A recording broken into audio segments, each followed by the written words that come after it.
특혜 휴가 의혹에 대해 규정상 문제가 없다는 입장을 밝혔습니다. 병역 특혜 의혹을 둘러싼 여야 갈등도 고조되고 있습니다. 여권은 야당의 의혹 제기를 정치 공세로 국민의힘 의원들은 책임 검사를 임명해야 한다. 문제가 나이롱입니까? 민주당이 그 정도밖에 도덕성이 없는 집단입니까? 왜 거짓말하세요? 아니 그 당시를 몰랐다는 거예요. 거짓말하는 사람은 범인입니다. 거기에 대해서 왜 반성 안 하고 국민들 사과 안 합니까? 추미애 장관이 전한 사실을 알고 있다거나 국회에서 발언한 것이 거짓말이라는 것은 장제원 의원 입장에서는 그렇게 얘기할 수는 있겠으나 정말 지금 팩트만 얘기하는 거예요 지금. 그렇게 얘기하면 좀 민망하지 않아요? 노노.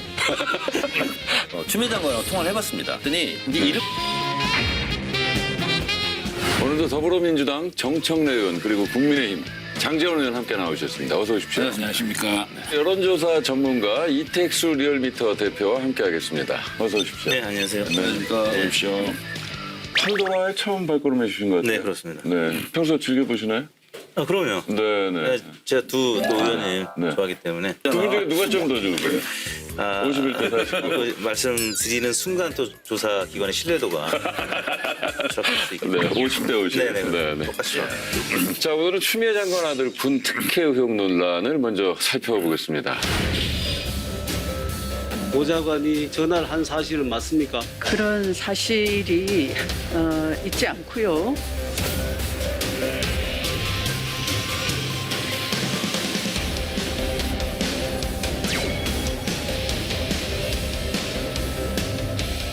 먼저 이 문제가 불거진 발단 설명해 주시죠. 이거는요. 네. 추미애 장관 아들 그냥 호칭을 서모 씨로 할게요. 네. 서모 씨 2015년 4월 삼성 서울병원에서 왼쪽 무릎을 수술했습니다. 그리고 2016년 11월 28일 입대를 했고요. 그런데 2년 후에 다시 삼성병원에서 오른쪽 무릎을 수술이 필요하다. 2017년 4월에 이런 진단이 나와서 근데 군인이니까 군대 병원에 가서 다시 얘기를 한 거예요. 제가 다시 수술해야 되겠어요. 그러니까 국군 양주병원에서 병과 관련 서류를 떼줍니다. 그래서 그 서류를 받고 병가를 나와요. 그래서 수술을 오른쪽 무릎 수술을 2017년 6월 7일부터 6월 9일까지 합니다. 그런데 수술을 했는데 이게 이제 붓기도 안 빠지고 뭐 이래요. 그러니까 다시 이제 병가 연장 신청을 하는 거죠. 그 다음에 병가 신청을 다시 하려고 했더니 마지막에는 병가로 처리가 안 된다. 개인 휴가로 써라. 그래서 4일간은 휴가로 쓰고 그래서 6월 24일부터 27일까지 쓰고 27일 날 귀대를 했다. 저는 국민의힘에서 문제 제기를 이렇게 했으면 좋겠어요.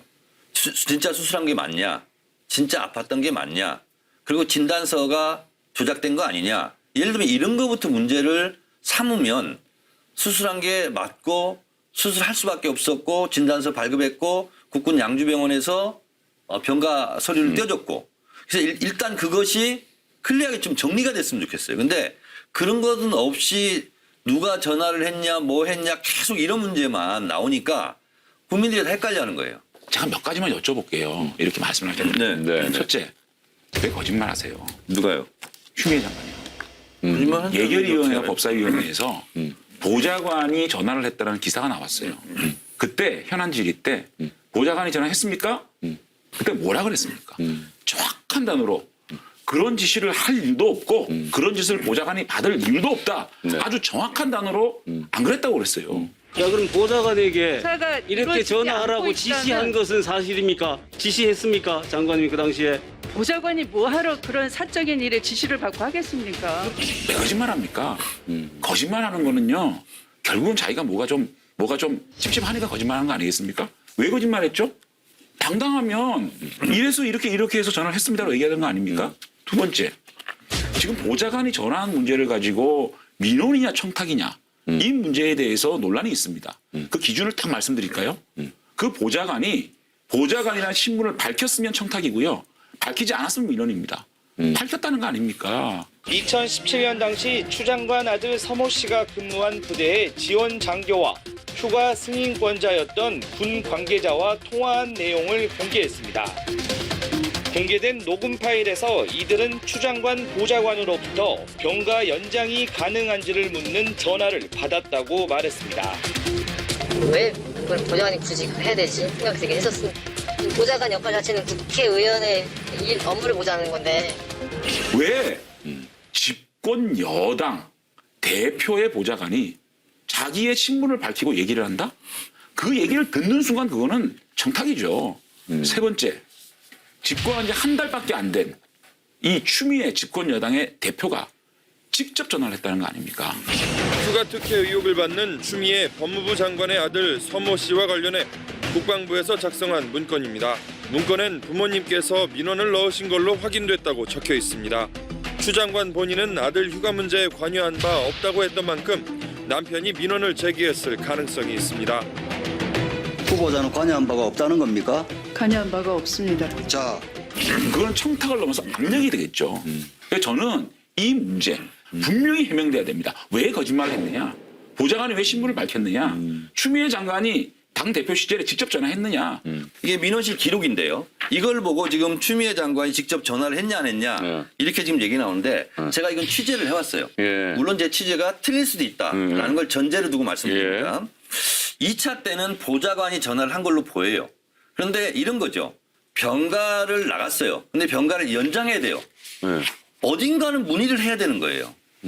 그렇죠? 근데 대체적으로 본인이 다 했더라고요. 그러니까 어떤 분은 이균철이라는 분은 이렇게 또 주장하더라고요. 병가를 갖다 연장하려면 다시 들어와야지. 그건 옛날 군대 얘기예요.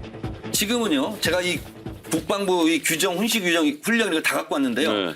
지금은 가장 신속한 통신 수단으로 연락하게 돼 있어요. 그러면 구두로 연장을 시켜주는 거예요.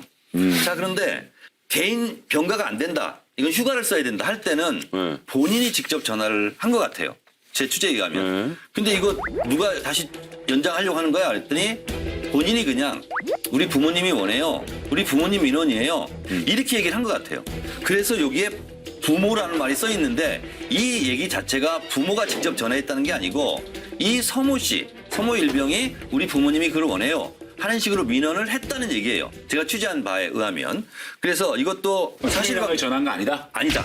장관이 직접 전화 안 했다? 네, 네. 그거는 뭐 드러나겠죠. 네, 현재까지 제가 알고 있는 것은 부모가 직접 전한 것이 아니라 아들이 우리 부모님이 원해요. 라는 것을 부모로 이렇게 기재를 했다는 걸로 저는 취재하고 있어요. 근데 이 부분도 검찰에서 수사를 해야 되는 상황이다. 그리고 보좌관 얘기는 이것도 제가 취재한 바가 100% 완벽하지 않을 수 있어요. 제가 듣기로는 추미애 장관은 보좌관하고 서모 씨하고 그런 둘이 연락을 해서 보좌관이 전화한지를 몰랐답니다. 왜냐? 선거 때 도와주고 하는 보좌관이 오래 하다 보니까 형이 따르고 그랬다는 거예요. 근데 엄마한테 물어보기가 부담스러울 수 있어서 그 보좌관 형한테 형, 나 이런 상태인데 어떻게 하면 좋아? 그러니까 내가 좀 알아봐 줄게 하고 전화해서 문의를 했을 수 있어요. 그래서 추미애 장관이 지시를 했다거나 추미애 장관이 전화한 사실을 알고 있다거나 그래서 국회에서 발언한 것이 거짓말이라는 것은 장제원 의원 입장에서는 그렇게 얘기할 수는 있겠으나 정말 제가 알고 있는 한 아니에요. 한 가지만 여쭤볼게요. 네네. 추미애 장관 아들이 뭐 보좌관이 아는 형이라서 부탁을 했다 칩시다. 자, 그러면 자신이 보좌관이라고 밝히면서 전화를 해야 됩니까? 아는 형이다. 내가 아는 형이라고 얘기해야 되는 거 아닙니까? 그 정도도 그게 괜찮은 겁니까? 그리고 추미애 장관이 보좌관이 전화한 거를 전혀 그 당시에 몰라서 국회 와서 거짓말했습니까?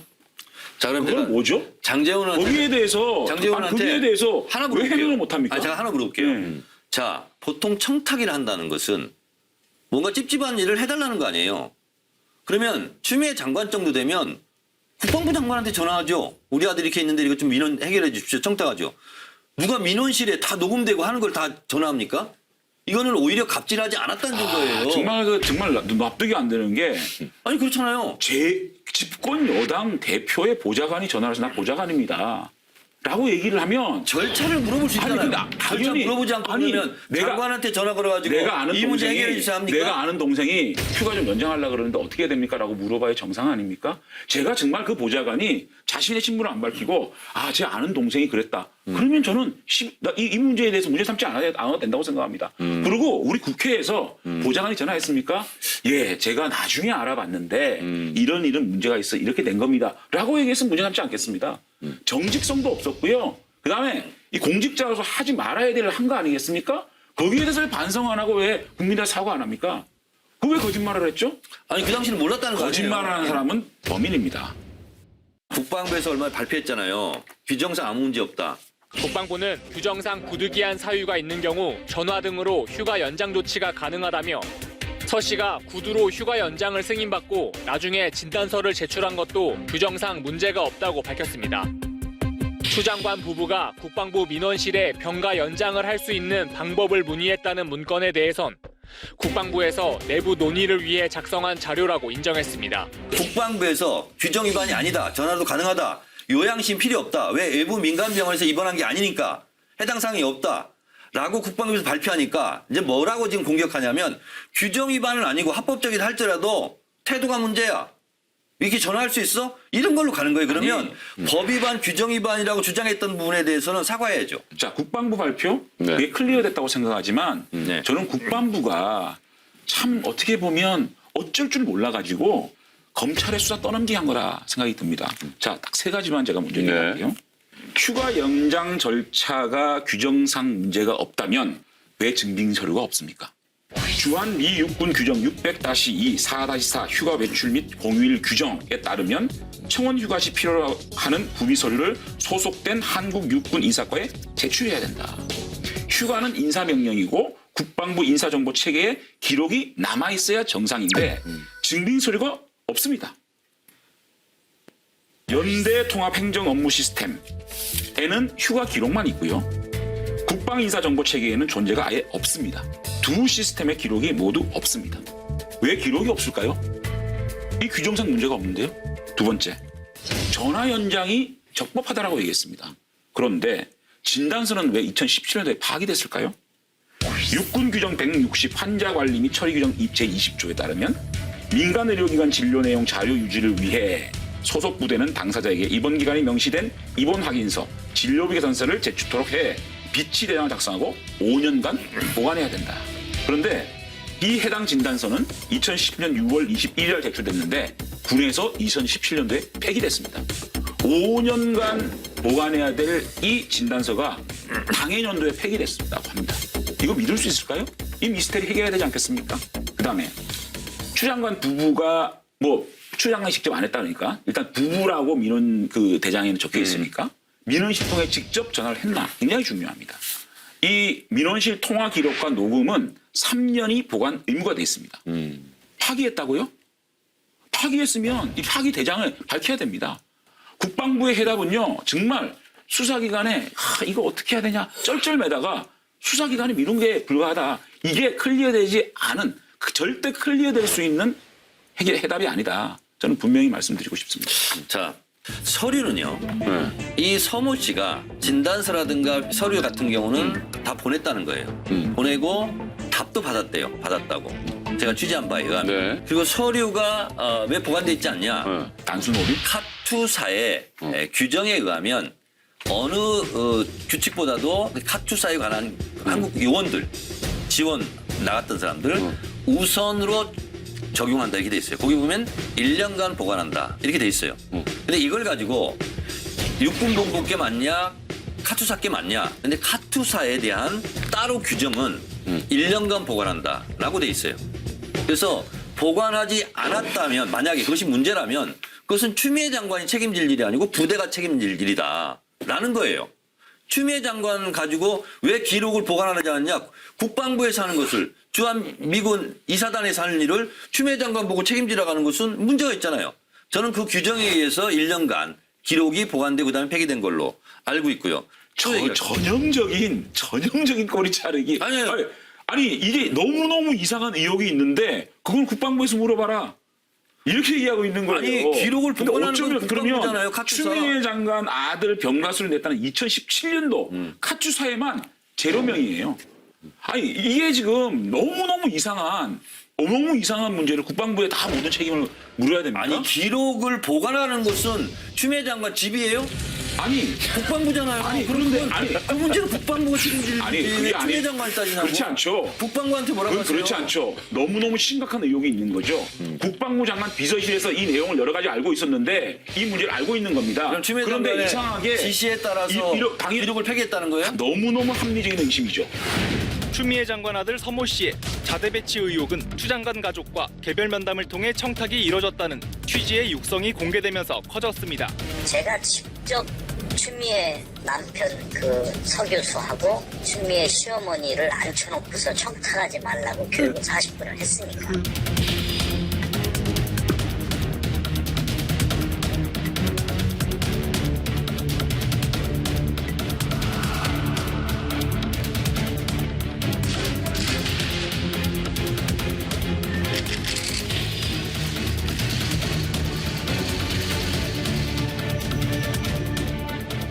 추가 의혹들이 나오고 있습니다.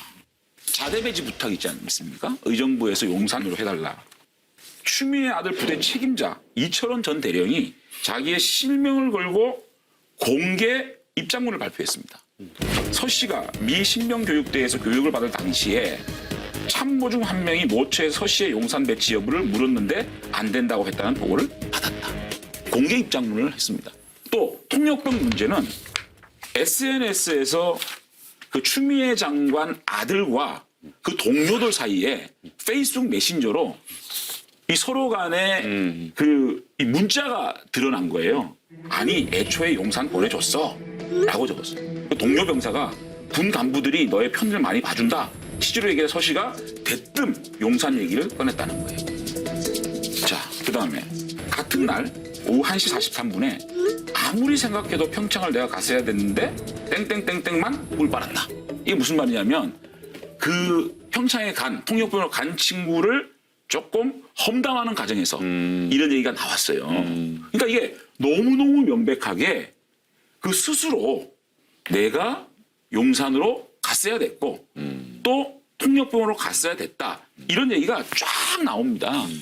신원식 의원 전 육군 장군 출신이죠. 36사 37기 박근혜 대통령을 좋아했던 그리고 박근혜 대통령은 청와대에서 이렇게 메신저를 때리지 마시고 걸어오는 그 사진도 있어요. 그 신원식 의원이 3사단 사단장 할 때 참모장이었어요. 그분이 A 대령, 오늘 공개 입장문을 낸 이철원 전 대령입니다. 자, 근데 이분이 고발당했어요. 추미애 장관의 아들 서모 씨 측은 부대 배치 청탁 의혹을 국민의힘 신원식 의원에게 제보한 군 관계자를 경찰에 고발했습니다. 90세가 넘은 할머니가 청탁을 하여 이를 말리기 위해 40분간 교육했다라는 식으로 발언을 한 것은 도저히 묵과할 수 없는 일입니다. 서 씨 측은 수료식 날 가족이 개인적으로 군 관계자를 만난 적이 없다고 선을 그었습니다. 교육 역시 모두가 모인 강당에서 진행됐으며 컴퓨터 추첨으로 진행되는 자대 배치에 청탁은 불가능하다는 뜻을 거듭 밝혔습니다. 보통 이제 우리 아이들 이제 군대 신병교육 가잖아요. 수료식 때 부모들이 다 모여요. 거기서 400명을 모아서 강연했는데 SBS 보도는 뭐냐면 추미애 장관 아들 가족만 모아놓고 따로 주의를 준 것처럼 명백한 가짜뉴스성이죠. 그래서 고발을 당했어요. 저는 이거는 법을 피해 나가기, 처벌을 피해 나가기 어렵다고 봐요. 그래서 저는 이번에 이철원 전 대령이 오늘 공개 입장을 낸 건 기존의 주장을 되풀이하고 있어요. 통역병이 어떻다, 자대 배치가 어떻다. 가장 핵심은 뭐냐면 나는 그 서모 씨 가족, 추미애 장관 가족을 따로 만나지 않았다. 따로 내가 주의를 준 것이 없다. 수리식 할 때 거기서 전산분리를 해서 부모님들이 한 400명 와 있잖아. 또 분류 결과를 발표할 때 부모님들은 다 그 안에 계시는 거야. 그때 내가 전 부모님들 앞에서 청탁하시면 안 됩니다 해서 막 한 거야. 그분들이 거기 있을 때 청탁하면 안 됩니다. 자대 배치에 대한 청탁이 없었다는 것을 저는 증명하는 거라고 봐요. 왜냐? 자대 배치는 잘 아시겠지만 컴퓨터 난수수첨으로 하거든요. 통역병도 알아볼 수는 있겠죠. 이 서모 씨 입장으로 서모 씨 여기 이 일병이 통역병 가고 싶은데 어떻게 해야 돼요? 근데 그때 그 상황에서 그거는 제비뽑기를 합니다 라고 끝난 거예요. 그건 청탁이 아니라 저는 문의라고 저는 보는 거예요. 장재훈 의원은 다르게 보겠지만. 됐죠? 네, 그래서 결국은 끊고. 주장이 난무하는데 이것은 결국 검찰이 밝혀야 될 거다. 아주 간단하게 좀 말씀을 드릴게요. 네. 통역병 문제가 통역병 이 파견 문제가 청탁 문제는 또 오늘 또 다른 얘기가 나왔어요. 송영무 국방부 장관 비서실에서 다시 이걸 갖다가 물어봤다는 겁니다. 서시 통역병 선발가는 문의를 받은 국방부 장관실 관계자에게 법무장관실 인사가 최근 연락해서 그때 그런 전화를 받은 사실이 없는 것으로 해달라고 회유를 했다. 자, 그러면 이철원 대령도 거짓말하는 것이고 송영구 국방부 장관 비서실 관계자도 거짓말하는 것인가? 민주당은 전부 다 거짓말이다. 검찰 수사를 통해서 알아봐야 된다. 이렇게 나와야 됩니까? 추미애 장관이 지금까지 나와 있는 의혹에 대해서 본인이 나서서 이 문제에 대해서 밝혀야 됩니다. 제가 그쪽 힘이었다면 이렇게 엉성하게 안 해요. 녹취한 사람이 신원식 의원 전 부하들이에요. 이걸 누가 믿겠습니까? 정말 제가 민주당이라 그러면 네. 이렇게 이 의혹을 제기한 신원식 의원에 대한 공개가 안 합니다. 가장 비겁한 방법이에요. 한 가지 물어봅시다. 그리고 본인이 이걸 밝히면 되는 아니, 겁니다. 태극기 부대 지금 근절한다면서요. 손절한다면서요. 근데 이분 태극기 집회 가가지고 여러 얘기한 사람이에요. 그러니까 이런 식으로 신원식 의원에 대한 인신공격을 하는 거예요. 인신공격이 아니라 자, 사실이니까. 태극기에 나가가지고 태극기 집회에 나가가지고 연설한 거하고 네. 이 문제에 대해서 진실을 밝히는 거하고 어떤 연관 관계가 있어 그걸 들고 나옵니까? 아니 그러니까 정말 저는 아니, 정청래 선배님 이 분이 연장 좀 치졸하다. 자기 부하 2명 동원해가지고 녹취해가지고 친절하십니다. 까는 거 있잖아요. 아니 장재원 아니, 의원이 뭘 자기 해명한다고 부하, 그러면서 자기- 보좌관하고 통화해가지고 아니, 자기 그 부- 보좌관을 자기 녹취하는 부하 거 두 똑같아요. 명한테 두 명이 진실을 가지고 있으면 그 진실을 가지고 얘기할 수 있는 거죠. 아 잠깐만요. 제가 잠깐만요. 분석- 들으셨다시피 양쪽 입장이 완전 다르잖아요. 네. 지금 국민들 여론이 어떤가요? 네. 뭐 국민들 이 사안에 여론 대해서. 예. 당청 지지율 하락하고 있는 상황이기 때문에 네. 국민들 여론도 지금 꿈틀거리고 있고 20대 또 남성 학생층에서 하락을 했거든요. 그렇죠. 네. 그래서 청와대 입장에서는 민주당 입장에서는 좀 곤혹스러운 상황으로 가고 있죠. 국회로 돌아와서 7월 말부터 추미애 장관이 소설을 쓰시네 하는 뭐 이런 일련의 사건들이 있게 되면서 대략 한 2주 전 정도부터 지지율이 당선율이 조금씩 빠지기 시작했습니다. 물론 다른 요인들도 이제 있었을 텐데 네, 네. 뭐 그런 상황이다 보니까 추미애 장관 관련된 뭐 사퇴 여부를 물어보는 조사가 한 매체에서 있었는데요. 네, 네. 오차범위이긴 합니다만 네. 51대 44 정도로 7%포인트가량 더 높게 나타났고요. 또 뭐 특임 검사 주장에 대해서도 네. 뭐 대략 5대 4 정도로 찬성이 높았거든요. 그래서 물론 이제 과거에 장관이 사퇴했을 때의 여론조사 결과들을 보면은 사퇴해야 된다는 의견이 60% 이상 좀 높았을 때 이제 사퇴하는 전례들이 있었고요. 50% 초반 뭐 5대 4 정도 나타나면 뭐 사퇴까지 가지는 않았던 것 같아요. 근데 아직까지는 그 비등점이 뭐 끓는 정도는 아니다. 네. 지금 왜냐하면 이 말씀 들으면 또 이게 맞는 것 같고 그렇죠, 뭐. 또 이분 네. 말씀 들으면 이게 맞는 것 같고 네, 네. 두 분 다 좋아하니까. 근데 아무튼 국민들은 아직까지는 좀 헷갈리는 것 같아요. 헷갈리는 것 같고. 네. 자, 그런데 리얼미터에서는 그렇게 나오는데 제가 이제 기사 제목을 두 개를 읽어드릴게요. 갤럽에서 한 건데 한국갤럽 추미애 파급력 조국 때만큼 크지 않다. 추 아들 논란에도 문재인 지지율 1% 오른 이유. 이게 이제 기사 제목이거든요. 그래서 제가 공색하다. 아니 객관적으로 팩트만 얘기하는 거예요 지금. 국민들 여론 기울었어요. 그래서 여기 보면은 그렇게 파급력은 예상보다 저도 이제 예상이 클 줄 알았어요. 근데 예상보다는 크지 않는 걸로 갤럽 조사에서는. 그건 어떻게 된 거예요? 대통령 지지율은 뭐 갤럽이나 또 리얼미터나 한 46% 정도 지금 나오고 있습니다. 부정평가는 양사가 이제 조금 차이가 있는데요. 긍정평가 기준으로 하면 아직까지는 45%를 넘는 수준이고.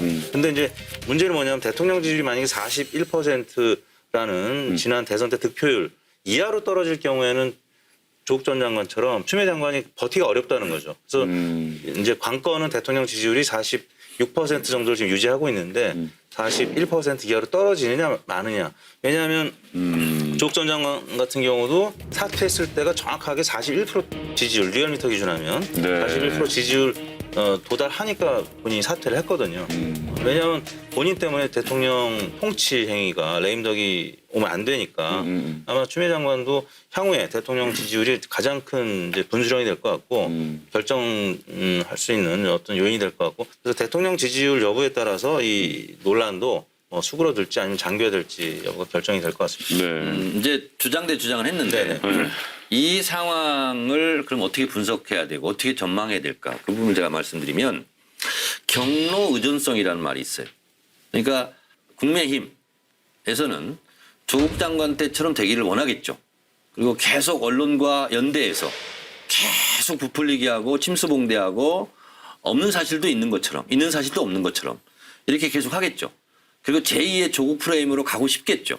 재미를 받고 그리고 상당히 문재인 정권을 공격하는 주된 메뉴가 그거니까 그렇게 하고 싶을 거예요. 그리고 추미애 장관 사퇴하라 하지만 실제로 그런 관역이 없어지잖아요. 속으로는 추미애 장관이 계속 남아줘서 우리의 샌드백이 돼줬으면 하는 마음이 있을 것 같아요. 제가 봤을 때. 근데 이제 이 경로 의존성이라는 것은 저희도 마찬가지거든요. 조국 때 같이 그렇게 당하고만 있어서는 안 되겠다. 그리고 선제적 공격을 하고 즉각 방어해야 되겠다. 그래서 조국 때처럼 그렇게 언론에 일방적으로 당하지만은 않겠다 하는 게 저희 내부에 분명히 있습니다. 그래서 조국 장관은 지금 1년이 지난 다음에 가짜뉴스, 허위뉴스에 대해서 따박따박 고소하고 있어요. 추미애 장관도 그래서 그런지 1년 후에 당하고 나서 고소고발하는 것은 불필요하다. 그러니까 지금부터 100% 완벽하게 허위뉴스, 가짜뉴스로 공격하는 것은 나는 가만히 있지 않겠다.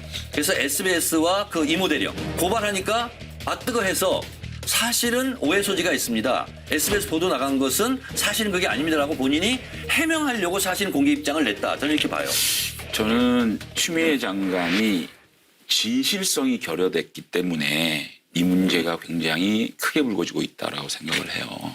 그런데 국민들의 분노를 더 자극하는 거는 사실은 말리는 시누이가 더 밉다고 민주당 의원들이 당황을 하니까 정말 헛발질을 너무 하는 거예요. 김남국 의원. 국민의힘이 변경 면제자가 더 많다. 어처구니가 없어요. 민주당이 3배가 더 많습니다. 그다음에 우상호 의원은 카투사를 폄훼한 겁니다. 카투사는 원래 편한 군대다. 편한 군대가 어디 있습니까? 이재정 의원 병립하기 때문에 둘 다 가능하다. 어떻게 병립합니까? 카투사지만 미군의 법을 따라야 되느냐, 한국군의 법을 따라야 되느냐. 당연히 한국군의 법을 따라야 된다는 거는 그 법 조문에 나와 있거든요. 군대가 나이롱입니까? 그다음에 서른 의원이 또 4선 의원입니까? 5선 의원입니까? 이런 말씀 하시는 거예요. 군대에 안 갈 수 있는 사람인데도 군에 갔다는 게 상찬되지는 못할 망정. 터무니없는 정치 공세가 계속되는 것은 군대 보낸 어머니를 괴롭히는 것이다. 지금 군대에 보낸 어머님들이 얼마나 분노를 했으면 엄마가 추미애가 아닌 것이 정말 미안하다라고 얘기하고 있고 군대에 갈 젊은이, 군대에 있는 장병들, 군대를 제대한 우리 젊은이들 이 박탈감에 상실감에 엄청나게 분노하고 있는데 민주당 의원들이 왜 이렇게 헛발질을 할까요? 당황하니까 헛발질이 나오는 겁니다. 정말 민주당이 추미애 장관을 보호하기 위해서 계속 이렇게 중구난방식으로 이렇게 하면요. 민주당이 앞으로 큰 문제가 생깁니다. 그래서 이 추미애 장관이 진솔한 자세로 지금까지 제기되고 있는 문제 5가지, 6가지만 이 문제가 진실이 아니면 저는 법무장관 그만두겠습니다. 라고 국민 앞에 분명히 얘기를 해야 되는 겁니다. 그렇게 하지 않고 민주당이 정청래 의원처럼 이렇게 얘기하잖아요. 전혀 국민의 설득력이 없는 얘기를 하고 있는 겁니다. 자, 제가 이 부분도 추미애 장관하고 통화를 해봤습니다. 네. 그랬더니 이제 이런 걸 또 걱정하는 거예요. 만약에 본인이 수사 중인데 이러쿵저러쿵 얘기를 하잖아요. 그러면 저쪽에서 뭐라고 공격하는지 아세요? 지금 수사 지침을 내리고 있다. 수사 가이드라인을 지금 주고 있다. 이렇게 공격할 게 뻔하다는 거예요. 그래서 자기는 그냥 냉가슴 앓고 있다는 거예요. 그래서 하고 싶은 말이 있어도 수사 중이라서 말씀드릴 수 없습니다. 수사를 지켜보죠. 라는 말을 밖에 더 하겠느냐는 거예요.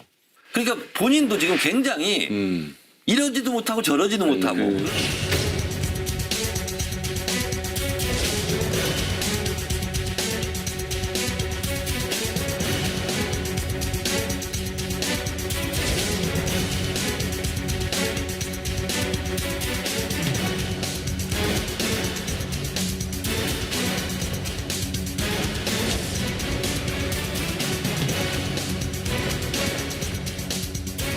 그 말은 제가 조금 이해를 하겠는데 네. 법무장관이 이런저런 얘기하면 또 그렇죠. 그 수사하는데 압력이 될 수 있으니까. 그런데요.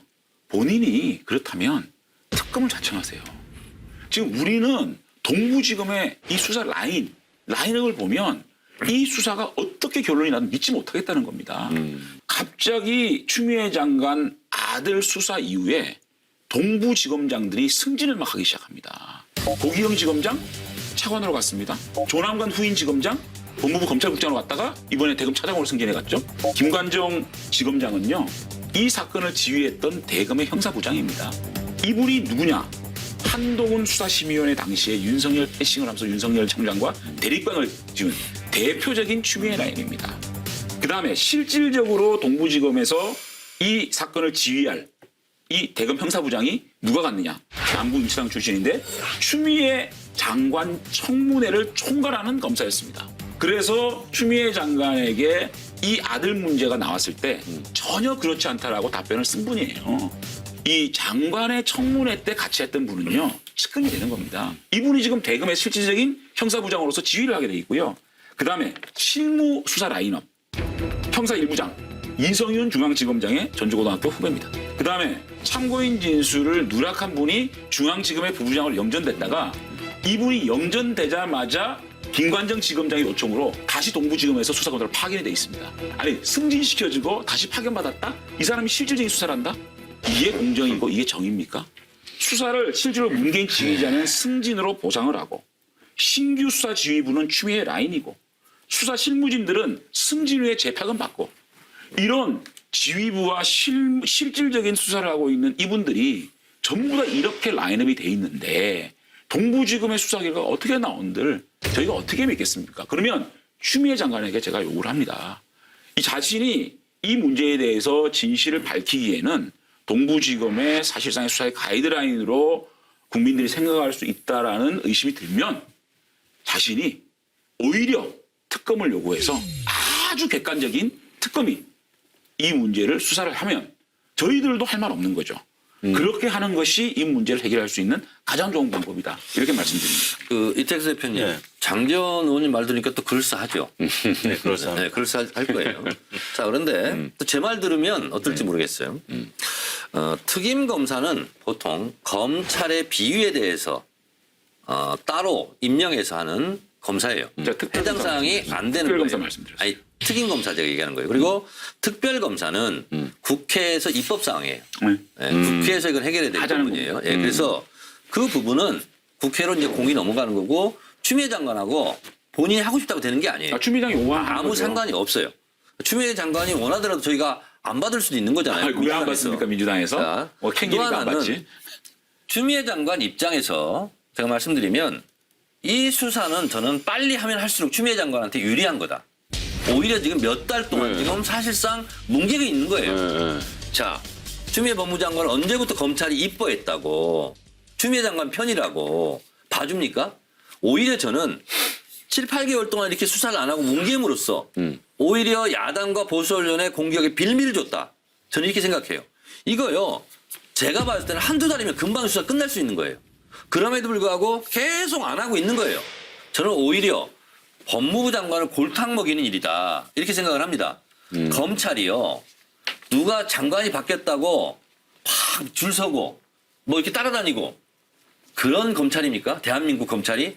그렇다면 검찰개혁이란 말이 안 나올 거예요. 자, 그래서 장제원 의원은 누구를 임명하고 누구를 승진하고 했다는데요.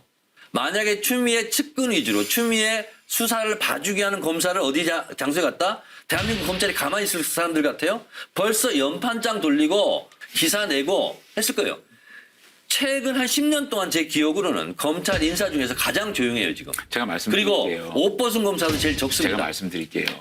지금 방금 말씀하시는 논조는 뭐냐면 윤석열 총장이 의도적으로 8개월씩 추미애 장관 아들 문제의 수사를 늦춰가지고 오히려 추미애 장관을 공격에 빠뜨렸다. 이런 뉘앙스로 얘기 맞죠? 그런 뉘앙스는 아니에요. 그럴 수도 있다는 거예요. 윤석열 얘기는 안 했어요. 그런데요. 지금 이 사건을 실질적으로 대검에서 지휘했던 분이 대검 형사부장 아까 말씀드린 윤석열 총장과 가장 각을 세우던 분입니다. 이분이 지금 동부지검으로 갔잖아요. 그런데 누가 이거를 끌었다는 얘기입니까? 아니, 그러니까 윤석열 오히려 총장이 추미애 장관을 빨리 수사를 위해서 했을 수 있잖아요. 윤석열 총장이 여기에 개입할 여지는 전혀 없었다라고 보면 되는데 그거를 또 검찰이 무슨 의도를 가지고 추미애 장관 아들의 수사를 늦춰서 추미애 장관을 골탕 먹였다는 식으로 얘기하는 그 논리는요. 논리비약도 어쩌면 이런 논리비약이 있습니다. 매우 창의적 논리죠. 상상력 뛰어나십니다. 창의적인 논리죠. 아직까지는 많은 국민들이 여론조사상에 있어서 부정적인 의견이 생각보다 좀 적게 나오고 있다라는 아까 말씀하셨잖아요. 그래서 국민의힘에서 지금 주장하시는 부분들 또 말씀 들어보면 예를 들어 검찰 인사와 관련해서 충분히 또 그럴 만한 또 논리가 있는 것 같아요. 그래서 거기에 대해서 공감하시는 분들도 많은데 또 정청래 의원님 말씀 들어보면은 사실 같고 그래서 네, 두 분 다. 네. 배심원 입장에서 어느 편을 들어야 될지 잘 모르겠어요. 그러니까요. 네. 국민들은 다 아시고 계십니다. 근데 이제 문제는 국민들은 아시고 계십니다. 장제원 의원이나 제가 주장을 하죠. 각자 입장에서. 네. 근데 결국은 판단은 국민들이 하는 거예요. 누구 그렇죠. 말이 더 맞을까? 그렇죠. 네. 그런 면에서 봤을 때 이 부분은 여론은 그렇게 움직일 거다. 그렇기 때문에 가장 명확한 것은 검찰 수사를 밝혀내야 되는데 장제원 의원이 미리 천기 뉴스를 했어요. 동부지검에서 수사해도 우리 안 믿을 거다. 그래서 특별검사 하자는 거 아니에요? 이렇게 얘기하는 거예요 지금. 특별검사 수사 하면 결과를 당연히 우리가 수용하죠. 보지 않고도 저렇게 얘기해요. 특별검 저런 것을 이런 국민들한테 것들을 실점해. 수사 지휘의 정점에 있는 법무장관 아들이 개입된 이 수사를 어떻게 동부지검에 그대로 맡깁니까? 대한민국 국방부 발표도 못 믿겠다는 거잖아 지금. 아니 왜 못 믿겠다고 얘기한 거 아니죠? 합리적인 의심을 하고 있는 거죠. 네. 합리적인 답변을 제가 많이 했어요. 직접 보시니까 어떻게 이렇게 두 분 티격태격 거려요? 굉장히 네. 두 분 다 이제 호감도가 좀 떨어졌는데 다시 올라가고 호감도가 떨어졌대요. 자, 오늘도 세 분과 함께 판도라의 문 활짝 열어보도록 하겠습니다. 첫 번째 판도라는 정청래 의원께서 준비하셨습니다. 열어주시죠. 네. 단도직입적으로 판도라를 열겠습니다. 바로. 네. 김종인 비대위 100일 최대 실수는 땡땡이다. 힌트 조금만 줘보세요. 일반적이에요. 일반적이에요. 네. 절대로 입안이 아닙니다. 일반적인. 독선? 밀접합니다. 독주? 밀접합니다. 기회를 주세요. 저는 바로 정답을 맞출 수 있을 그래요? 것 같아요. 네. 왜냐하면 정청래 의원님과 관련이 있는 거죠. 네. 관련이 있어요. 당명이다. 정답입니다. 오. 국민의힘. 에이, 이거 나중에 한 줄평이 있으니까. 네. 네. 비대위 100일 최대 실수는 당명이다. 오.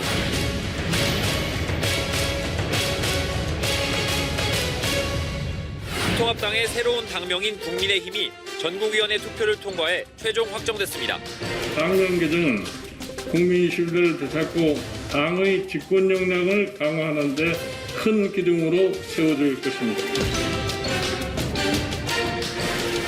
국민의힘 이것은 죄송하지만 제가 17년 전에 몸담았던 생활정치 네트워크 국민의힘이라는 시민단체 이름이었어요. 근데 이거를 포털 사이트 검색 사이트에 한 번만 돌려봤으면 옛날에 진보진영의 시민단체 이름이었네. 더군다나 정청래가 그때 초대 공동대표였네. 그렇죠. 네네. 그랬으면 안 했을 수도 있다. 그러네요. 그래서 굉장히 준비 없이 하지 않았느냐 이런 생각이 들고요. 또 하나는 이 국민의힘이라는 것은요. 띄어쓰기를 하지 않고 붙여쓰기를 했습니다. 이건 어떤 오해를 불러일으키냐면 일본의 극우단체 일본 회의의 핵심 슬로건이 국민의힘입니다. 그래서 붙여쓰는 게 일본식 표기입니다. 붙여쓰기 일본식 표기를 함으로써 앞으로 두고두고 문제가 될 것 같다. 또 이 시대 참 연구인으로서 열심히 하신다 진짜. 국민의힘 이전의 정당 배워야 돼. 을 이렇게 가져와 봤습니다. 오. 많은 정당들이 스쳐 지나갔습니다. 아유 그러네요 진짜. 네. 네. 이 당명을 만드는 것은요. 그 세력에 맹주가 있을 때 분위기 쇄신할 때 만드는 거예요. 민주정의당 어쨌든 전두환이라는 맹주가 있었어요. 8년간 갔습니다. 민주자유당 3당 합당을 했어요. 신한국당은 김영삼 대통령이라는 맹주가 있었고요. 한나라당은 부동의 이해창 원톱이 있었어요.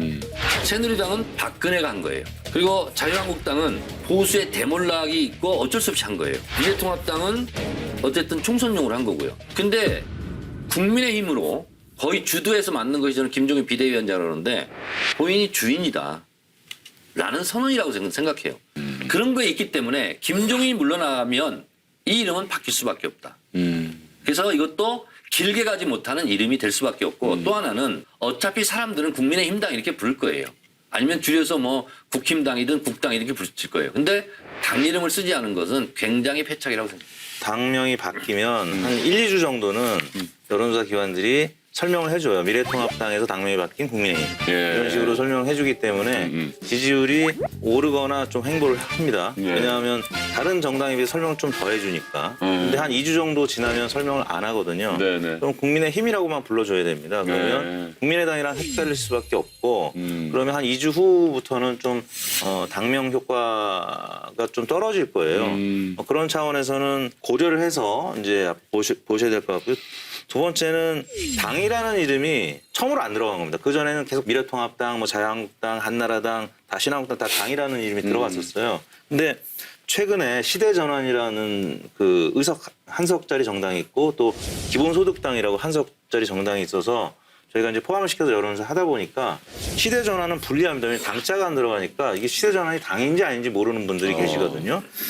기본소득당 그에 비하면 뭐 0. 몇 %지만 조금이라도 더 높습니다. 네, 뭐 네. 그런 차원에서는 말씀하신 당자가 없기 때문에 불리할 수 있다는 건 공감이 되고 또 하나는 정청래 의원님이 비판을 하면서 국민의힘 인지도는 굉장히 높아졌어요. 그러니까 부정적인 이미지도 감사합니다. 네, 감사를 하죠. 그렇게 생각하세요. 아, 정말 감사합니다. 그런 차원에서는 감사패라도 좀 제가 최근까지는 국민의힘 이렇게 얘기를 했을 때 not bad, 나쁘지 않다라고 생각했는데 우리 정청래 선배가 쭉 설명하는 거 보니까 베스트네? 이런 생각이 들어요. 네. 이 국민의힘 전 대표께서 자신의 공동대표를 지냈던 그 단체의 이름을 그렇게 디스하면 되나. 저는 또 이제 가장 좀 듣기 거북한 게 꼭 민주당은 할 말이 없으면 친일 프레임을 씌워요.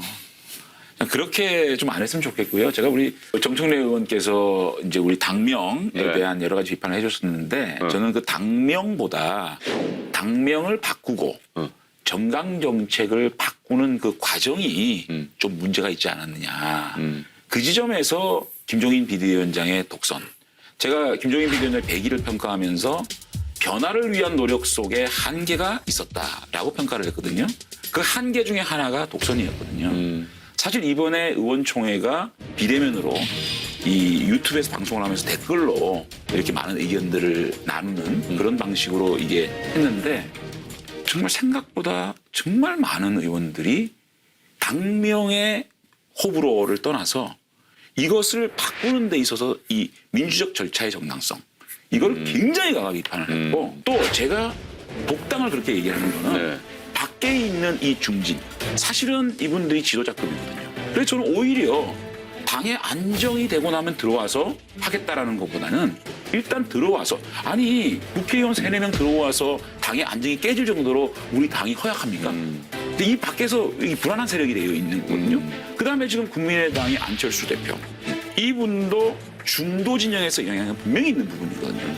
그 연대 세력이 또 버티고 있고 이런 것들이 상당히 불안하는 요소로 작용하고 있는 게 분명하거든요. 그래서 김종인 비대위원장이 앞으로 우리 당을 이끌어가는 데 있어서 얼마나 절차적으로 민주적인 의사결정을 하느냐가 굉장히 중요한 숙제다. 당명보다 그 지점이 더 중요한 숙제라고 저는 좀 말씀드리고 싶습니다. 김종인 비대위원장 취임 100일 관련해서 얘기하잖아요. 네. 비대위원장이 5월 27일 날 됐어요. 그 당시에 지금으로 본다면 이제 100일 전이죠. 비포, 애프터를 제가 비교해 봤습니다. 비포는 뭐냐면 당내 후보 없다. 근데 애프터 당내 후보 있다. 이렇게 지금 변한 거예요. 그리고 안철수 물어보니까 왜 안철수 물어보냐고. 네. 역전까지 낸 상황이에요. 그리고 40대 경제 전문가가 좋다 하겠는데 그다음에 바뀌었어요. 그러니까 40대 경제 전문가가 없다면 카리스마가 있는 사람, 지도력 있는 사람 이런 사람으로 가는 게 좋겠다. 100일 전 비포와 100일 후 애프터가 확실히 달라졌어요. 저는 계속 처음부터 주장했습니다. 이 당 저 당 왜 이분이 다니느냐. 결국은 본인이 대선 나가려고 하는 거다. 그러면 이것이 장제원 의원을 비롯한 중진들이 소외감, 배제감 가지고 있고 그리고 김종인 비대위원장의 독선, 독주에 대해서 불만이 있어요. 이것이 폭발할 날이 시한폭탄처럼 다가오고 있다. 서울시장, 부산시장 재보궐선거 공천 즈음에 아마 김종인 비대위원장은 자기 뜻대로 민족 의사 과정을 거치지 않고 본인이 하고 싶은 사람 할 거예요. 그때 폭발, 빅뱅이 있을 거다. 그때가 굉장히 어려운 시기다. 저는 이렇게 근데 봅니다. 저는 좀 과잉 해석이라고 봐요. 지금 김종인 비대위원장의 힘으로 서울시장, 부산시장 공천 마음대로 못합니다. 그거는 당을 깨자는 얘기밖에 안 되기 때문에 쉽지가 않다고 보고요. 그다음에 지금 조금 과대평가하는 부분을 제가 이택수 대표님이 한 여론조사를 쫙 분석을 해가지고 과연 김종인 영향이 얼마나 있었느냐에 네, 대해서 좀 분석을 해봤는데 네, 네. 동의하시는지 좀 들어보세요. 네. 김종인 비대위원장이 당무를 시작했을 때 27.5% 6월 1주차에 60.5%에서 김종인 비대위원장이 바톤을 받았습니다. 그 이후에 기본소득, 전일보육제 이런 파격적인 이슈들이 막 들어왔거든요. 그때 몇 프로였느냐? 6월 2주차 27.9%밖에 안 되고 6월 3주차 29.1%, 1% 사이에서 등락을 했습니다. 이 기본소득이라든지 이런 파격적 정책이 우리 당의 지지율을 확실히 견인했느냐? 저는 아니었다고 보거든요. 왜냐? 잡히는 게 없었어요. 기본소득 어떻게 할 건데? 그 답을 못 내놨던 거 아닙니까? 네. 그런데 집중적으로 우리 당이 30%대로 올라온 거는 박원순 사태가 터졌습니다. 그다음에 이해찬 대표의 서울 천박 발언이 있었어요. 부동산 논란이 점화가 됐습니다. 그다음에 민주당이 국회에서 독선과 독주로 상임위 전체를 완전히 장악하고 부동산법 그냥 밀어붙이고 이럴 때 36.3 정점을 찍었어요. 그런데 결정적으로 우리 당이 잘한 김종인 위원장이 광주 매혹 참배했을 때 35.1. 그다음에 통합당 당명 개정하고 정강계 개정했을 땐 30%대로 떨어졌습니다. 그런데 이렇게 변화를 주고 있는데 떨어졌는데 그때는 광화문 집회가 있었기 때문에 떨어진 것도 있거든요. 그러면 적어도 광화문 집회에 떨어진 것과 우리의 변화를 국민들이 인정했다라 그러면 최소한 지지율을 저지는 했어야죠. 과연 김종인 대표가 들어와서 여러 가지 이슈를 던진 게 지지율에 그렇게 많이 반영됐느냐라고 놓고 보면 과학적으로 그렇지 않거든요. 그렇기 때문에 김종인 비대위원장이 우리 정청래 의원이 말씀하셨듯이 대권으로 간다? 그런 것들은 아직까지는 조금 더 부산시장 선거라든지 서울시장 선거의 결과를 좀 봐야 되지 않겠느냐. 장재원 의원 분석 어땠어요? 뭐 아주 너무 날카로운 날카로웠어요? 분석을 하셨는데 네. 이제 첨언을 하자면 네. 원래 총선이 끝나면요. 무소속으로 나갔던 의원들 중에 당선이 된 분들은 한 3, 4개월 지나면 다시 그렇죠. 네. 재입당을 네, 시켜왔거든요. 근데 지금 벌써 한 5개월 다 돼가는데 아직까지 입당을 안 시킨다는 거는 김종인 비대위원장 본인이 꿈이 있는 거 아니냐 이런 의심을 살 만한 어떤 충분한 이유가 되는 것 같고요. 네. 근데 만약에 내년 부산시장, 서울시장 네. 재보궐선거에서 두 선거에서 모두 국민의힘 후보가 당선이 된다라고 하면 김종인 위원장에 대한 평가는 많이 달라지겠죠. 그러면 지금 뭐 1%, 2%대 지지율이 나온다고 해도 네네. 뭐 그렇게 되면 한 5% 이상 지지율이 올라가게 될 수도 있고 내년 4월 재보궐선거 결과를 보고 판단해야 될 것 같습니다. 그러네요. 제가 한 가지 조금 첨언을 하자면 네. 아까 자꾸만 이제 우리 정청래 선배는 이제 김종인 비대위원장의 대망론을 얘기하는데 그 대망론의 가장 큰 문제, 즉 걸림돌이 뭐냐면 대중 친화력이에요. 왜 이런 말을 드리냐면 이분은 5선의 국회의원을 하셨어요. 경륜이 계십니다. 네. 비례대표만. 그러니까 그리고 진보 보수를 가리지 않고 양당의 당 대표를 지내신 분이에요. 그런데 당심에 의해서 뽑힌 적도 없고 민심에 의해서 뽑힌 적이 없습니다. 그렇기 때문에 대중 친화력에 있어서 사실은 그게 좀 힘들거든요. 네, 사실은 대통령 후보라는 거는 그렇죠. 대중 친화력이 그렇죠. 제일 덕목입니다. 네. 그게 아직까지 제가 볼 때는 없기 때문에 너무 그렇게 우리 그 정청래 의원님께서 걱정을 안 하셨어요. 처음부터 그러셨어요. 자, 처음부터. 네. 우리 다 까먹었지만 지난 대선에 출마 선언했었어요. 그렇죠. 그리고 안철수 지지를 했어요. 그렇죠? 그리고 최근에 다시 페이스북을 열었어요. 이분이 중대 결단을 할 때는 페이스북을 다시 열고 쓰더라고요. 그래서 대선 지지율이 지금 1.3% 첫 조사에서 나왔지만 초선 의원들부터 시작해서 당을 장악한다면 결국은 시간 끌기 하다가 본인밖에 없지 않느냐라고 나는 치고 나올 때가 있을 거다.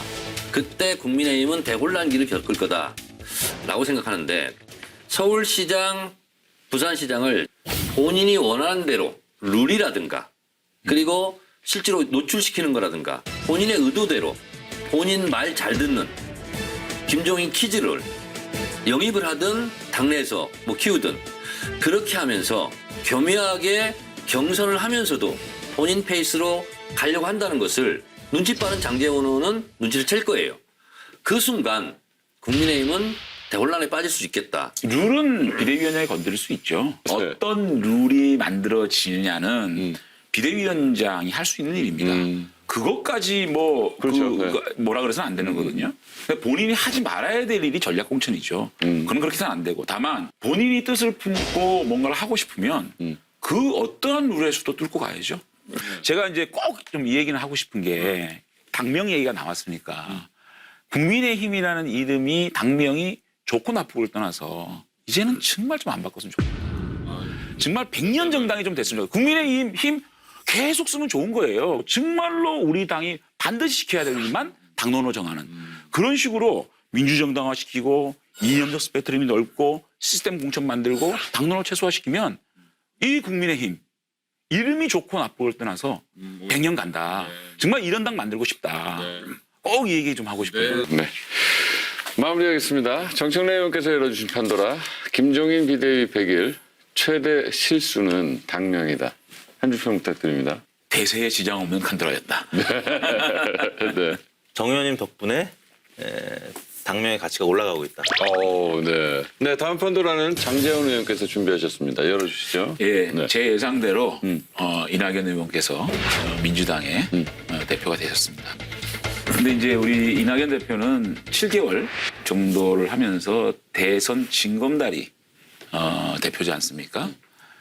그렇기 때문에 국민한테 확실히 각인시키기 위해서는 어떤 일을 해야 될까?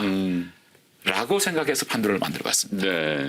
이낙연 선경의 첫 시험 때 땡땡땡땡을 이끌어내라. 외연 확장. 외연 확장을 결국은 그렇게 하면 할 수 있겠죠. 근데 아닙니다. 아니, 까칠 본성을 이끌어내라. 본인이 이런 얘기 하셨어요. 저는 원래 까칠하다. 네. 그래서 까칠 본성을 드러내서 여당 내에서도 야당 역할을 하고 대통령한테 쓴소리도 하고 뭐 이런 말씀을 하시지 않을까 싶어요. 까칠 본성을 드러내기 위해서 이걸 해야 된다. 자기 반성? 자기 반성을 하기 때문에 이걸 이끌어야 돼. 계속 접근을 하는 것 같은데요. 네. 이게 과감함, 결단력 뭐 이런 거예요? 과감한 결단력을 보여주기 위해서는 네.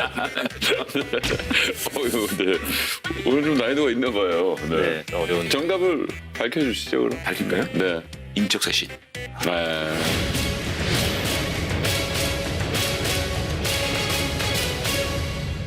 본인이 인적 쇄신을 이끌어내면 제가 볼 때는 1타 5피입니다. 네.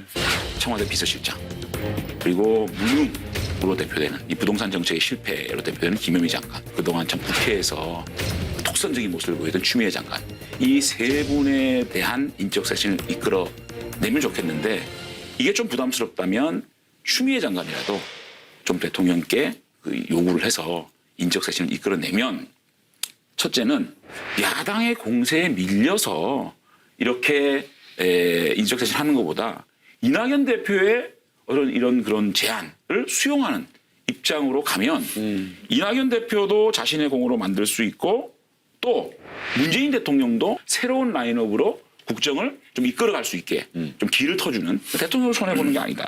세 번째는 국정감사를 앞두고 있습니다. 이게 추미애에 대한 대대적인 공세가 야당에서 계획될 수밖에 없지 않겠습니까? 이게 추미애 국감이 되거든요. 네. 그때 이낙연 대표께서 추미애 장관을 일단 사퇴를 시키면 야당이 힘이 빠집니다. 그렇지 않겠습니까? 그러니까 국정감사에 타켓이 없어져 버리는 네. 거죠. 그다음에 또 우리 야당이 지속적으로 추미애 장관의 경질을 요구하고 나오지 않겠습니까? 그러면 또 야당의 또 입장을 좀 수용하는 또 협치의 틀을 또 마련할 수 있는 이렇게 제가 볼 때는 이낙연 대표가 첫 번째 시험대를 통과시키기 위해서는 인적 쇄신을 대통령께 좀 요구하고 그런 것들이 수용되게끔 만드는 것이 중요하지 않겠느냐 네. 생각해서 판도를 열어봤습니다. 네. 얼핏 보기에는 네. 상당히 일리가 있죠? 그럴싸한 말인데요. 역대 대통령과 문재인 대통령이 좀 다른 점이 있습니다. 취임부터 지금까지 40% 이상의 지지율을 기록하고 있는 역사상 최초의 대통령입니다, 지금. 제 생각으로는 성공한 대통령으로 임기를 마무리하지 않을까 이런 생각이 듭니다. 그러면 이낙연 대표는 선긋기를 할 수가 없고 할 마음도 없어요. 그렇기 때문에 먼저 인적 쇄신을 주장한다 하는 것은 지지자들로부터 엄청난 이반과 역풍이 불 가능성이 대단히 높습니다. 그래서 그것은 길이 아니다. 이낙연의 길이 아니다. 이렇게 생각이 일단 들어요. 제가 말씀드리는 거는 이낙연 대표가 문재인 대통령과 각을 세워라. 그것을 막 파괴적으로 자 자르십시오. 이렇게 요구하라는 게 아닙니다. 따로 또 같이 이런 행보를 해야 되거든요.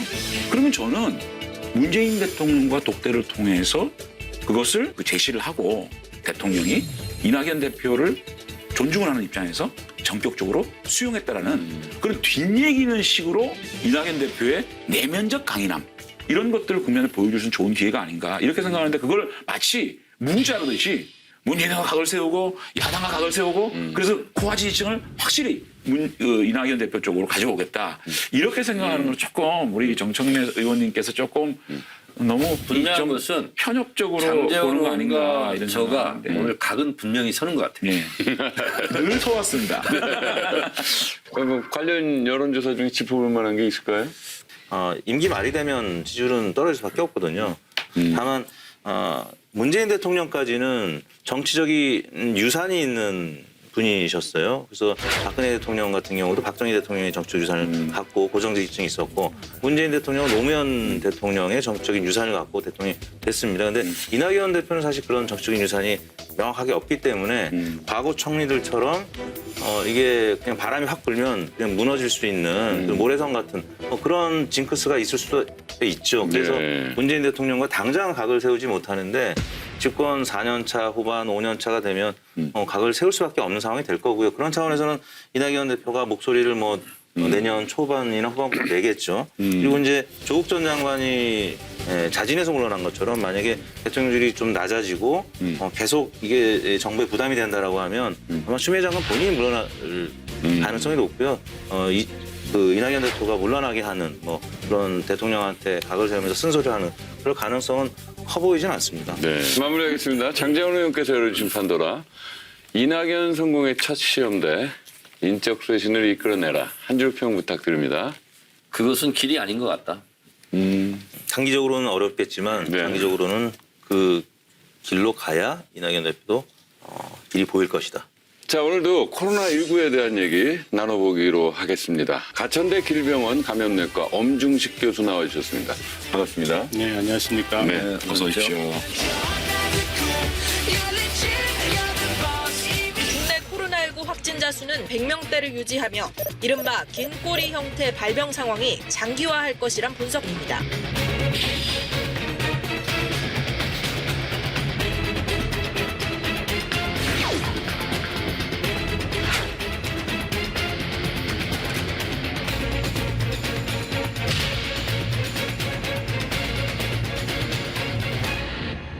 서울 및 수도권을 중심으로 지난 8월부터 급격하게 확산되던 코로나19.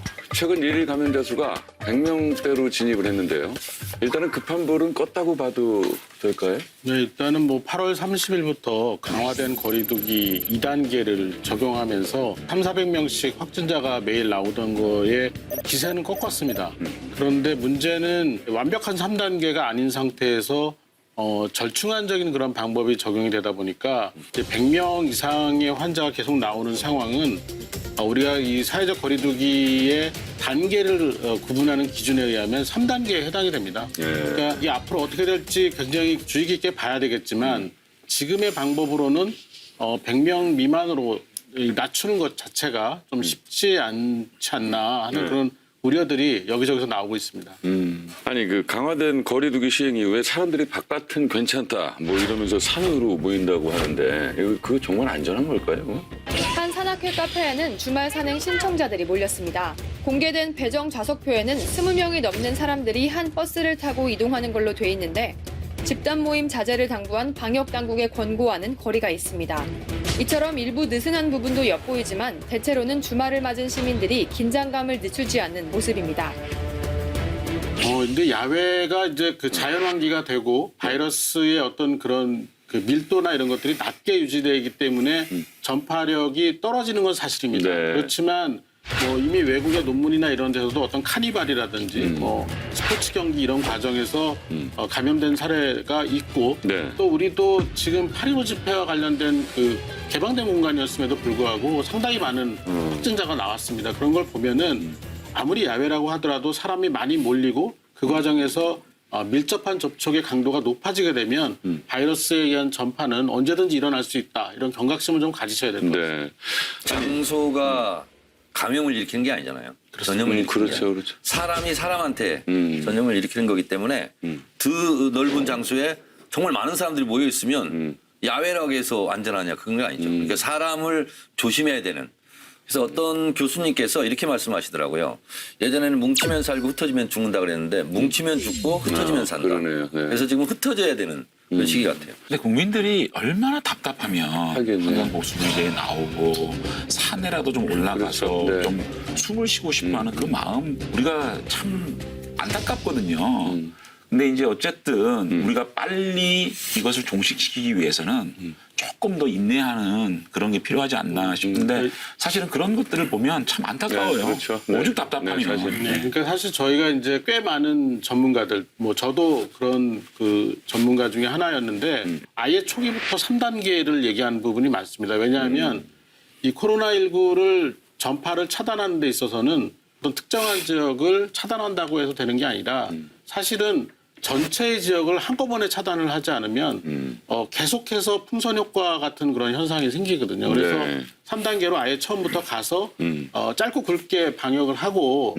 차라리 단계를 낮추는 것이 훨씬 더 피로도도 덜하고 뭐 어떻게 보면 경제적인 손실도 덜할 가능성이 높다라는 그 의견을 드렸죠. 네. 근데 실제로 2.5단계를 하고 보니까 예를 들면 뭐 그동안의 위험시설이라든 PC방이나 아니면 뭐 여러 가지 노래방. 노래방, 뭐 운동시설 이런 데를 폐쇄를 했더니 결국 사람들이 다른 데로 갑니다. 거기를 막으면 또 다른 데로 가고 있고 이런 풍선 효과 때문에 더 그 방역에 어려움이 있고 실제로 이제 3단계가 됐다면은 이제 그런 그 풍선 효과를 갖기가 어려운 상황이 되기 때문에 조금 더 조기에 좀 더 환자가 좀 줄 수 있지 않을까라는 그런 아쉬움은 좀 있습니다. 그럼 풍선효과 차단 방법은 3단계밖에 없다고 보시는 거예요? 예, 그러니까 실제로 우리가 이 코로나19의 전파와 유행을 관리하는 차원에서 보면은 네.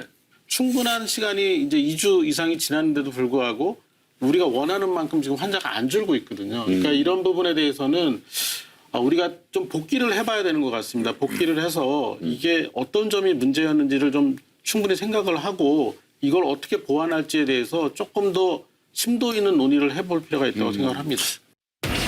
올 추석 연휴 열차 승차권 예매는 PC와 휴대전화로만 진행됐습니다. 예매에 나선 인원은 26만 명으로 지난해의 55% 수준이었습니다. 지금 현재의 100명 이상의 그 환자가 계속 발생하는 상황에서 네. 추석에 이동량이 많아지면 네. 그 추석 끝나고 한 1주 내지 2주 후에 굉장히 큰 유행이 생길 수 있다라는 가정이 가능합니다. 그래서 이 부분을 좀 최대한 줄이려면 결국에는 지금 현재 추석 전에 환자를 최대한 줄여야 됩니다. 네. 그래서 50명 미만까지 좀 가능한 줄이는 그런 노력을 해야 되기 때문에 조금 더 힘드시겠지만 조금 더 이런 방역 체계에 좀 참여를 해주셔야 되는데 네, 네. 이런 겁니다. 그러니까 뭐 야구를 좋아하는 분들은 잘 아실 텐데 투수가 공을 낮게 던지면 홈런이 잘 안 나옵니다. 네, 근데 네. 높게 던지면 홈런이 잘 그렇죠. 나오죠. 네. 네. 그러니까 기저선이 높은 상태에서 이 유행이 시작이 되면 훨씬 더 증폭이 되는 거죠. 훨씬 큰 유행이 오기 때문에 지금 추석 전까지 우리가 얼마나 확진자 수를 떨어뜨리고 그리고 관리되는 범위 내에서 확진자가 나오도록 하느냐가 네. 굉장히 중요한 관건이 될 것 같습니다. 그러니까 저도 지금 추석 때 부모님에게는 죄송하지만 네네. 마음속으로 성묘를 하고 추석 때 고향에 안 가려고 지금 네. 생각하는데 장재원 의원도 웬만하면 좀 안 가는 걸로. 사실 정치인으로서 이런 말씀 드리기가 참 어려운 얘기인데요. 우리가 이번 추석은 부모님이 좀 편찮으시다든가 아니면 꼭 가지 않으면 안 될 분 그런 분들이 가시고 네. 차비 같은 걸 좀 더 아껴가지고 네. 좀 더 풍성한 선물을 네. 보내는 게 어떨까라는 조심스럽게 저도 그렇게 할 생각인데 네. 뭐 전 지역구에 저희 부모님이 다 계시니까 지역구에 뭐 가니까 될 수는 있을 것 같습니다. 추석 이동 문제는 또 하나 이제 우리가 염두에 두는 게 부모님들이 고위험군이시죠. 그러니까 우리가 지금 코로나19와 관련된 연세가 많으시니까. 사망률을 보면 80대 이상이면 뭐 19%, 20%를 왔다 갔다 하고 있고요. 70대도 뭐 9%에서 10%를 왔다 갔다 하고 있습니다. 그러니까 60, 70대 이상이 되면 고위험군에 해당이 되고 실제로 감염이 됐을 때 굉장히 위험한 상황이 생깁니다. 거기에 여러 가지 기저질환이 있으면 더 어려운 상황이 되기 때문에 혹시 내가 부모님께 네. 어떤 해가 되는 어떤 행위가 될 수가 있습니다. 이제 그런 점이 뭐 너무 겁을 먹게 하는 그런 발언이 될 수 있을지 모르겠지만 실제로 가능하다. 그러니까 이번 추석 연휴 때는 각자의 집에서 요새는 뭐 비대면으로 이렇게 만나뵐 수 있는 여러 가지 장치들이 있지 않습니까? 그렇죠. 네. 뭐 휴대폰도 가능하고 그런 식으로 올해는 좀 넘겼으면 하는 바람이 있습니다. 더 그랬으면 좋겠는 것이 이제 추석 지나면 이제 환절기가 오지 않습니까? 그럼 이제 독감 유행도 그러니까요. 될 수 있고. 독감 증상은 고열과 기침, 두통과 인후통 등으로 코로나19와 증상이 비슷합니다. 하나에 감염돼서 의료기관을 찾는 경우는 발생할 수 있는 교차 감염이나 이런 것들을 막기 위해서 백신으로 예방할 수 있는 독감을 먼저 관리를 하고자 하는 게 정부의 정책이고요. 근데 제가 공부를 해보니까 독감 증상하고 코로나19 증상하고 대체적으로 비슷하더라고요. 그러니까 뭐 고열, 뭐 콧물, 뭐 전신 근육도 이런 게 구분하기 어려울 정도로 독감과 코로나19가 같은 증상이에요. 그래서 뭐 독감에 걸렸다고 해서 코로나19로 바로 가는 건 아니겠지만 어쨌든 구분이 잘 안 가요. 글쎄요. 그리고 네. 감기겠지. 그리고 이제 조사를 안 받을 수도 있고 이런 현상이 있어서 잘짓 잘못하간 추석 이후에 환절기 독감과 같이 유행을 하면서 그런 것 보고 또 누가 용어를 만들어놨더라고요. 트윈데믹이라고. 어허. 네, 그게 올 수도 있다. 아니 독감하고 코로나19 증상이 비슷하다고 하는데 이거 개인이 구분할 수가 있을까요? 사실은 의사도 이 독감과 코로나19의 증상을 구별하기가 어렵습니다. 그래서 지금 실제로 굉장히 큰 문제점 중에 하나가 네. 코로나19가 이제 가을철에 계속해서 전파가 일어나면 결국에는 다른 호흡기 바이러스 감염증, 특히 이제 감기, 네. 또 이제 인플루엔자, 독감이라고 예, 하죠. 예. 이제 우리가 독한 감기라고 생각을 하는데 그렇지 않습니다. 감기와 인플루엔자는 완전히 다른 병이고 또 코로나19도 완전히 다른 병인데 이 세 가지가 예. 증상으로 구별하기 어렵습니다. 어휴, 예. 그러니까 이게 섞여돌기 시작하면은 예.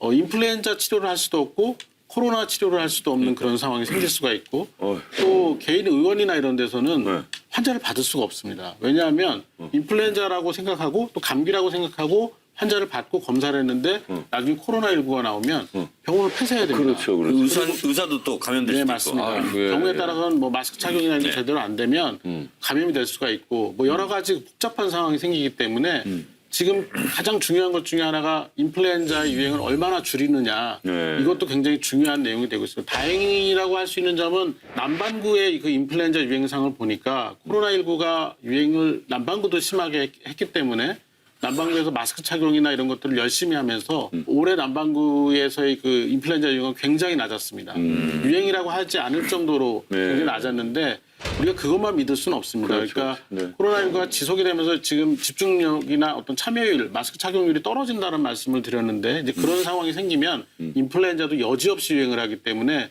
지금 뭐 고위험군에 해당되는 분들이나 국가에서 접종을 장려하는 그런 연령층은 최대한 백신을 많이 맞으셔서 이 지역사회에서 유행 전파가 일어나는 것을 좀 막기 위한 그 노력에 좀 동참을 하셔야 될 것 같습니다. 아니 만약에 감기 증상이 있을 때 개인 행동 요령 같은 거 알려주실 수 있을까요? 일단은 네. 지금 개인 방역 수칙에도 나와 있지만 네. 일단은 아프면 2, 3일 집에서 쉬셔야 됩니다. 나가지 말고 또 병원이나 이런 데도 바로 가시지 말고 2, 3일 좀 쉴 수 있는 상황을 좀 만드셔야 되는데 사실 이것부터 좀 고쳐야 됩니다. 사실 내가 아팠을 때 네. 아무 걱정하지 않고 2, 3일 쉴 수 있는 그런 직장 문화나 이런 것들이 우리나라는 자리 잡고 있지 않죠. 그리고 만약에 그럼에도 불구하고 증상이 호전되지 않는다. 네. 그러면 보건소 또는 뭐 자주 다니는 병원이 있다면 그쪽 선생님과 상의를 해서 선별진료소로 바로 가야 되는 상황인지 아니면 일반적인 그 감기 치료 이런 것들을 해야 되는지를 상담을 받으시는 게 필요합니다. 네. 그래요. 이제 벌써 8개월입니다. 코로나19 사태가 장기화되면서 후유증도 새로운 이슈로 떠오르고 있는데요. 일단 그 해외에서도 국내에서도 후유증 사례가 보도되고 있습니다. 교수님께서 실제 만나신 적 있나요? 그런 후유증 겪는 환자들. 저희 병원도 그 확진 환자, 특히 저희는 이제 중증 환자를 보는 병원이기 때문에 이제 심하게 앓은 그 환자들을 많이 보고 있는데요. 실제로 이 폐렴을 심하게 앓고 그 폐렴 때문에 뭐 인공호흡기나 또는 그 에크모 같은 특별한 장비를 장착을 해야 됐던 환자들 같은 경우에는 회복이 된 후에 폐 기능이 완전히 안 돌아오는 경우가 있습니다. 특히 이제 폐의 정상적인 세포가 망가지면서 숨을 쉬는 데는 도움이 안 되는 그런 세포로 변해버린 망가진 조직으로 갖고 있는 경우도 있고 또 섬유화가 일어나는 경우도 있습니다. 그래서 폐가 충분히 불어오르지 못하는 거죠. 이렇게 숨을 들여마시지 못하는 그런 상황이 생기니까 이제 가만히 앉아 있을 때도 숨이 차거나 또는 조금만 걸어도 숨찬 증상이 남아 있는 그런 환자분들이 계시고요. 그 외에도 이제 치료 과정에서 생기는 합병증 같은 것들이 있을 수가 있습니다. 예를 들면 지금 유일하게 이 중증 환자 치료에 효과가 있다고 알려진 게 스테로이드 계열의 약물입니다. 덱사메타손이라는 그런 약물인데 이 약을 고용량으로 오랫동안 쓰면 고관절 같은 데가 괴사가 올 수가 있습니다. 장기 합병증 중 하나죠. 이런 것들이 생기는지를 이제 계속 모니터링을 해야 되는 상황이고요. 결국 우리나라도 이런 후유증, 합병증과 관련돼서는 그냥 개별 병원이나 개인 의사에게 맡길 것은 아니고 질병관리청이나 아니면 신뢰할 수 있는 공공기관에서 이 코호트를 만들어야 됩니다. 그러니까 환자군을 다 모아서 등록을 하고 이분들이 장기간에 걸쳐서 어떤 합병증이나 후유증이 생기는지를 계속 모니터링하고 기록으로 남기고 통계를 만들어서 이제 이런 상황에 우리가 어떻게 대응을 해야 될지 이런 그 정책도 만들어야 되고 예산도 확보해야 되고 이런 부분들이 남아 있습니다. 네. 최근에 그 코로나로 인한 우울증을 호소하는 사람들도 크게 늘고 있다고 합니다. 그 코로나 블루라고 하는 건가요, 이게? 네. 제가 지금 코로나 블루 상태입니다. 그렇죠. 많은 며칠 동안 며칠 당직하셨다고요? 아까 말씀하신. 네, 저희가 이제 코로나 환자 보는 것도 좀 힘들었는데 뭐 어쩌다 보니까 이제 전공의 선생님들이 잠시 업무를 중단하면서 한 보름 정도 비었는데 절반 정도를 당직을 하고 나니까 이제 나이가 저도 조금 있다 보니까 좀 힘든 느꼈고요. 또 요새는 이제 코로나 블루를 떠나서 코로나 레드라고 해서 이제 폭발하는 분들이 많아요. 분노나 이런 것들이 많은 분들이 있어서 이런 부분들도 이제 위기 관리의 측면에서 보면 이런 신종감염병이 유행을 했을 때 몇 가지 좀 문제가 생깁니다. 하나는 거짓 정보, 가짜 정보들이 유행하는 것들을 막아야 됩니다. 그래서 인포데믹을 관리하는 그런 능력이 필요하고 또 하나는 이런 것과 관련돼서 굉장히 국민적인 스트레스가 올라가기 때문에 이 스트레스를 어떻게 풀어줄 수 있는지에 대한 장치들이 필요합니다. 지금 의료진 같은 경우에는 정부에서 이 힐링 프로그램에 참여할 수 있는 기회를 열어주고 있습니다. 그래서 가능한 분들은 그런 프로그램에 참여해서 좀 힐링을 받도록 하고 있는데 또 이게 격리나 뭐 이런 문제와 관련돼 가지고 이 잘 따르지 않는 분들이 가끔 있으신 것 같아요. 그래서 뭐 탈출소 등도 벌어지고 그것과 관련해서 여러 가지 폭력적인 상황도 늘어나는 것 같은데 실제로는 이제 전체 국민들이 길어지면서 굉장히 큰 스트레스를 받고 있는데 이것들을 어떻게 해소시킬 것인가에 대한 고민이 좀 필요한 것 같습니다. 그러니까 이런 게 대표적인 가짜 뉴스 같아요. 보건소에서 검사 받지 마라. 그러면 대체적으로 양성 판정 나온다. 민간병원 가라. 이게 가짜 뉴스죠. 네, 그건 뭐 있을 수 없는 일입니다. 누가 봐도 그러니까 우리가 확진 검사 체계를 가장 세계에서 빨리 구축한 나라인데요. 이것과 관련돼서는 이 확진 과정과 또 결과의 관리 그리고 결과의 통보가 굉장히 투명하게 진행이 되고 있기 때문에 그런 소문은 절대로 믿으시면 안 되겠습니다. 네. 시청자들께 꼭 당부하고 싶으신 말씀이 있다면 뭐가 있을까요? 근데 저 또한 이제 요새 계속 생각하는 단어, 이 문장이 이 또한 지나가리라는 말인데요. 끈기와 인내가 필요합니다. 그러니까 이런 강한 적을 만났을 때는 정말 끝까지 우리가 싸워 나가야 되기 때문에 인내와 끈기를 좀 가져주셨으면 하는 바람이 있습니다. 네, 오늘 이렇게 바쁘신데 나와주셔서 감사드립니다. 네, 감사합니다. 고맙습니다. 고맙습니다.